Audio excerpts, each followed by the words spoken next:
પરવા અમે કરીએ હાચો પ્રેમ એ કરે છે મજા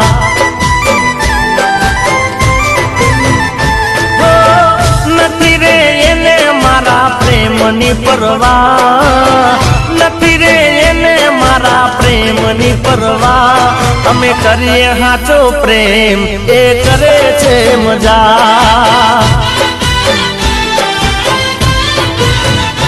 એને નવી નવી દોલતની લાગી છે હવા એને નવી નવી દોલતની લાગી છે હવા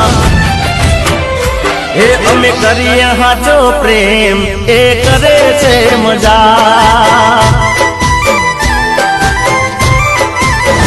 એ અમે કરીએ હાચો પ્રેમ એ કરે છે મજા। હે ભગવાન, આજે મારી છાયાનો જન્મદિવસ છે, તે નિમિત્તે આજે પ્રસાદ ધરાવવા આવ્યો છું। મારી છાયા હંમેશા માટે ખુશ રહે એ પ્રાર્થના કરું છું। જીગાભાઈ, કેક આવી ગઈ છે।